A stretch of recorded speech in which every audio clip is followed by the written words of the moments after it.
Welcome to the Slop Temple. We pray this video helps.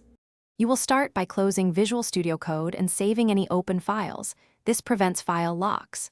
Next, back up your configuration, copy settings, JSON and key bindings. JSON from the user folder so you can restore preferences later. Then find the user data and extensions directories for your OS. You need their paths to fully reset. Once done, make sure you know which extensions are critical so you can reinstall selectively after the reset.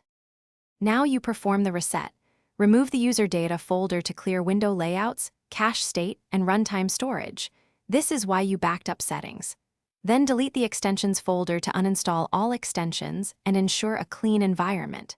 For Windows, also delete or rename the roaming settings folder to remove persisted settings. On Mac OS or Linux, target the equivalent application support directories. After each removal, verify permissions. Finish by reinstalling Visual Studio Code or simply starting it. The app will recreate default user data and settings. Restore only the backed up settings, JSON or key bindings. JSON entries you truly need so defaults stay intact, and then reinstall extensions one at a time to catch problematic ones. If something goes wrong, check the application logs and ensure file and folder permissions allow VS Code to write. This tip fixes common failures where defaults won't regenerate.